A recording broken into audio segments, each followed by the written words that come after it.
యెషయా గ్రంథము 37వ అధ్యాయము.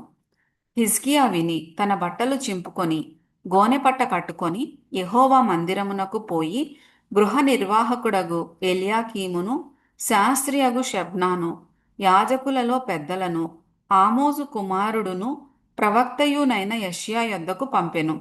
వీరు గోనెపట్ట కట్టుకొనిన వారై అతని యొద్దకు వచ్చి అతనితో ఇట్లనిరి: హిజ్కియా సెలవిచ్చున్నదేమనగా, ఈ దినము శ్రమయు శిక్షయు దూషణయు గల దినము. పిల్లలు పుట్టవచ్చిరి గాని కనుటకు శక్తి చాలదు.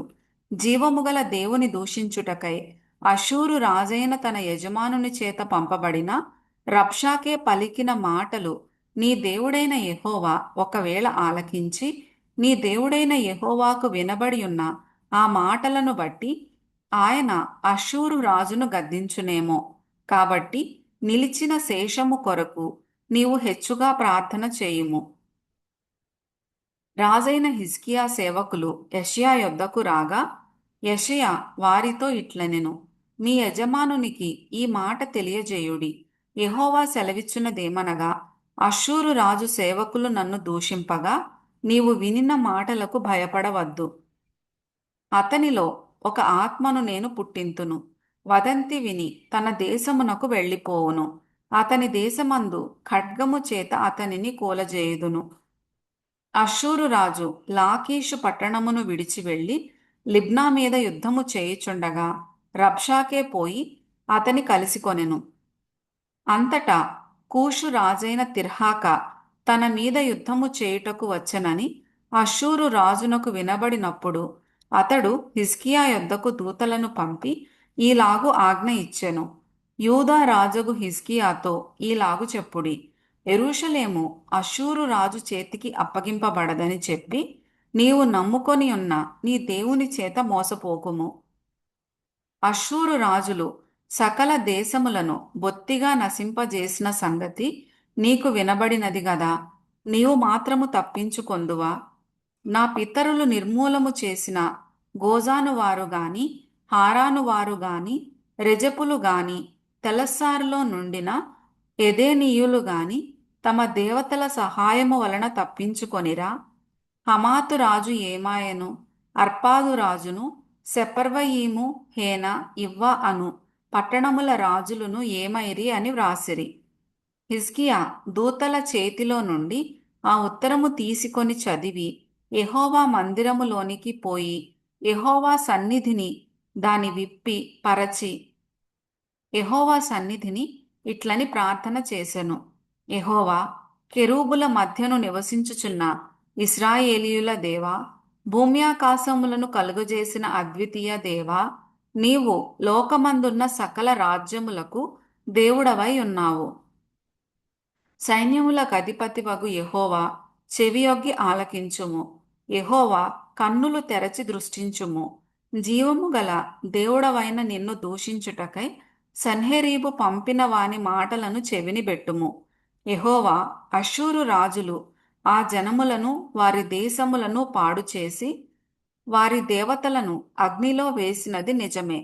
ఆ రాజ్యముల దేవతలు నిజమైన దేవుడు కాక మనుష్యుల చేత చేయబడిన కర్రలు రాళ్ళు గాని దేవతలు కావు గనుక వారు వారిని నిర్మూలము చేసిరి.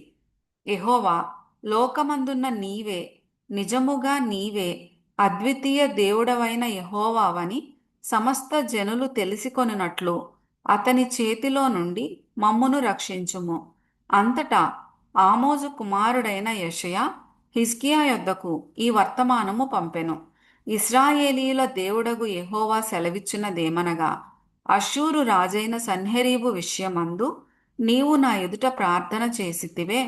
అతని గూర్చి యెహోవా సెలవిచ్చు మాట ఏదనగా, సియోను కుమారి అయిన కన్యక నిన్ను దూషణ చేయుచున్నది.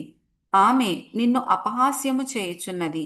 యెరూషలేము కుమారి నిన్ను చూచి తల ఊచుచున్నది.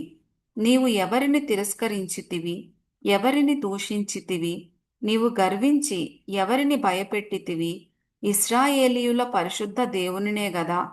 నీ దూతల చేత యెహోవాను తిరస్కరించి నీవీలాగు పలికితివి: నా రథముల సముదాయముతో నేను పర్వత శిఖరముల మీదికిని లెబానోను పార్శ్వములకును ఎక్కియున్నాను.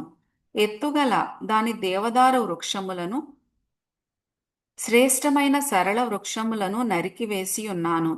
వాని దూరపు సరిహద్దులలోనున్న సత్రములలోనికి, కర్మెలు ఫలవంతములగు క్షేత్రమైన అడవిలోనికిని ప్రవేశించి ఉన్నాను.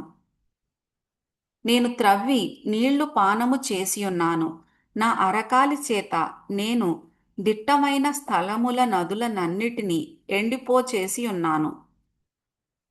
నేనే పూర్వమందే దీని కలుగజేసితిననియు, పురాతన కాలమందే దీని నిర్ణయించితిననియు నీకు వినబడలేదా? ప్రాకారములు గల పట్టణములను నీవు పాడు దిబ్బలుగా చేయుట నా వలననే సంభవించినది. కాబట్టి వాటి కాపురస్తులు బలహీనులై జడిసిరి, విభ్రాంతి నొంది పొలములోని గడ్డివలెను, కాడవేయని చేలవలెను అయిరి. నీవు కూర్చుండుటయు, బయలు వెళ్ళుటయు, లోపలికి వచ్చుటయు నా మీద వేయు రంకెలును నాకు తెలిసేయున్నవి. నా మీద నీవు వేయు రంకెలును, నీవు చేసిన కలహమును నా చెవులలో జొచ్చెను. నా గాలము నీ ముక్కునకు తగిలించెదను, నా కళ్ళెము నీ నోటిలో పెట్టి నిన్ను మళ్ళించెదను. నీవు వచ్చిన మార్గముననే నిన్ను మళ్ళించెదను. మరియు యెషయా చెప్పినదేమనగా, హిజ్కియా, నీకిదే సూచనయగును. ఈ సంవత్సరమందు దాని అంతట అదే పండు ధాన్యమును, రెండవ సంవత్సరమందు దాని నుండి కలుగు ధాన్యమును మీరు భుజింతురు. మూడవ సంవత్సరమున మీరు విత్తనము విత్తి చేలు కోయుదురు, ద్రాక్ష తోటలు నాటి వాటి ఫలమును అనుభవించుదురు. యూదా వంశములో తప్పించుకొనిన శేషము ఇంకను క్రిందికి వేరు తన్ని మీదికి ఎదిగి ఫలించును. శేషించువారు యెరూషలేములో నుండి బయలుదేరుదురు. తప్పించుకొనిన వారు సియోను కొండలో నుండి బయలుదేరుదురు. సైన్యముల కధిపతియగు యెహోవా ఆసక్తి దీని నెరవేర్చును. కాబట్టి అష్షూరు రాజును గూర్చి యెహోవా సెలవిచ్చినదేమనగా, అతడు ఈ పట్టణములోనికి రాడు, దానిమీద ఒక బాణమైనా ప్రయోగింపడు, ఒక కేడెమునైనా దానికి కనుపరచడు, దాని ఎదుట ముట్టడి దిబ్బ కట్టడు. ఈ పట్టణము లోపలికి రాక తాను వచ్చిన మార్గముననే అతడు తిరిగిపోవును. ఇదే యెహోవా వాక్కు. నా నిమిత్తమును నా సేవకుడైన దావీదు నిమిత్తమును నేను ఈ పట్టణమును కాపాడి రక్షించుదును.